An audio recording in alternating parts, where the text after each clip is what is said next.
Already 'Dhurandhar part 2' ఎవరైనా చూసిన వాళ్ళు ఉంటే వాళ్ళని మాత్రం సినిమా ఎలా ఉంది అని అడగొద్దు. ఎందుకంటే హాయ్ అందరికీ, welcome to perspective matters. 'Dhurandhar the revenge' movie review. Views అయితే బాగానే వస్తున్నాయి కానీ సబ్స్క్రైబర్లు పెరగట్లేదు. కొంచెం ఛానల్ని సబ్స్క్రైబ్ చేసి పెట్టుకోండి.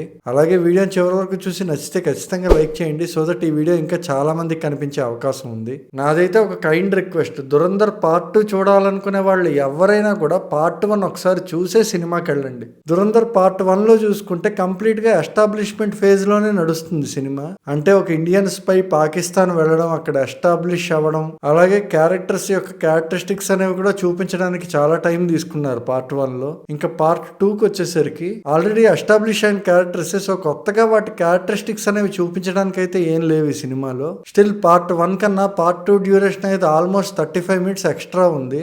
పార్ట్ 2 అనేది ఏమాత్రం తక్కువ ఎక్కడికక్కడ స్టోరీ టెల్లింగ్ కంటిన్యూ చేసుకుంటూనే వెళ్ళారు. 4 అవర్స్ థియేటర్లో కూర్చున్నంతసేపు నెక్స్ట్ ఏం జరుగుతుంది అనే క్యూరియాసిటీ అనేది ఎక్కడా తగ్గలేదు. ఇంకా ఈ సినిమాలో పాజిటివ్స్ విషయానికి వస్తే, ఫస్ట్ పాజిటివ్ పాయింట్ ఏంటంటే స్క్రీన్ ప్లేతో డైరెక్టర్ కథని నడిపించిన విధానం. 4 అవర్స్ మూవీ అనేసరికి చాలా చోట్ల బోర్ కొడుతుందేమో అని నేను చాలా భయపడ్డాను. కానీ కొన్ని ఇంపార్టెంట్ ఎలిమెంట్స్ మీద కాన్సన్ట్రేట్ చేయడం వల్ల మన క్యూరియాసిటీ అనేది ఎక్కడా తగ్గకుండా చూసుకున్నారు. ఆ ఎలిమెంట్స్ ఏంటంటే, ఫస్ట్ పార్ట్ లో చాలా ఓపెన్ క్వశ్చన్స్ ఉంటాయి. అంటే హంజా అనేవాడు ఎవడు, వాడి బ్యాక్ స్టోరీ ఏంటి, అలాగే మన ఇండియన్ గవర్నమెంట్ హంజానే ఎందుకు చూస్ చేసుకుని పాకిస్తాన్ కి పంపింది, ఇలాంటి చాలా ఓపెన్ క్వశ్చన్స్ ఉంటాయి. ఆ క్వశ్చన్స్ అన్నిటికీ ఆన్సర్ ఈ పార్ట్ లో దొరుకుతుంది. అలాగే ఫస్ట్ పార్ట్ మొత్తం చాలా వరకు మైండ్ గేమ్ మీదే డిపెండ్ అయి ఉంటుంది. ఇంకా పార్ట్ 2కి వచ్చేసరికి ఏంటంటే ఎమోషనల్ సీక్వెన్స్లు కూడా చాలా వరకు యాడ్ చేశారు. అంటే ప్రతి ఒక్క మైన్యూట్ పాయింట్ చాలా క్లియర్ గా అరటిపండు తక్కువల్చి నోట్లో పెట్టడం అంటారు చూసారా, ఆ రేంజ్ లో అంత క్లారిటీ మెయింటైన్ చేస్తూ కథ చెప్పడానికి ట్రై చేశారు.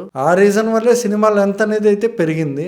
ఇంకా నెక్స్ట్ పాజిటివ్ పాయింట్ ఏంటంటే పెర్ఫార్మెన్సెస్. సినిమా రిలీజ్ కి ముందు చాలా మందికి డౌట్ ఉండేది, ఈ సినిమాలో అక్షయ్ ఖన్నా లేకపోవడం వల్ల ఏమైనా డిసప్పాయింట్ అవుతామేమో అని. ఆయన స్క్రీన్ మీద కనిపించకపోయినా కూడా ఏమాత్రం బోర్ కొట్టకుండా 4 అవర్స్ కూర్చోబెట్టాడు డైరెక్టర్. ఆ విషయంలో డైరెక్టర్ ఆదిత్య ధర్కి ఎంత క్రెడిట్ ఇవ్వాలో, స్క్రీన్ మీద పెర్ఫార్మ్ చేసే ఆర్టిస్టులకు కూడా అంతే క్రెడిట్ ఇవ్వాలి. అంటే స్క్రీన్ మీద కనిపించే ఒక్క ఆర్టిస్ట్ కూడా ఏంటి ఇలా పెర్ఫార్మ్ చేస్తున్నాడో, అస్సలు బాగాలేదు అనుకునేలా ఎక్కడా లేదు.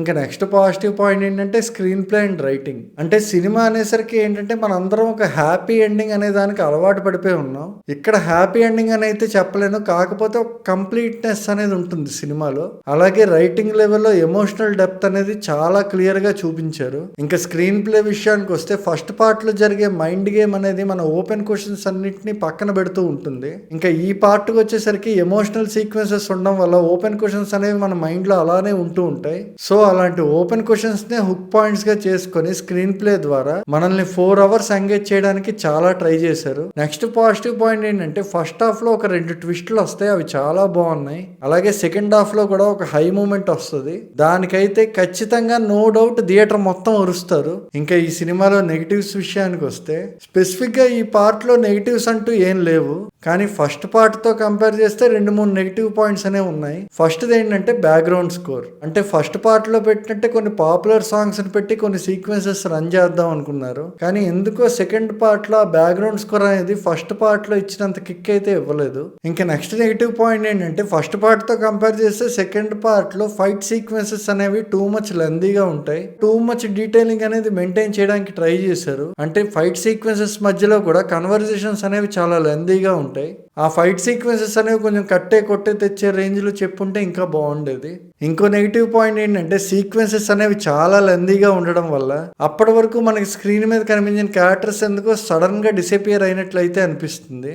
ఒక హౌస్ఫుల్ థియేటర్లో స్టార్టింగ్ వేసే సెన్సార్ సర్టిఫికెట్ నుంచి చివర్లో వచ్చే రోలింగ్ టైటిల్స్ ఎండ్ అయ్యే వరకు 70% ఆఫ్ ద థియేటర్ అలా కూర్చొనే ఉన్నారు. ఇంతకన్నా ఓపెన్ గా నేనైతే చెప్పలేను 'దురంధర్ పార్ట్ 2' అనేది ఎంత బాగుంది అనే దానికి.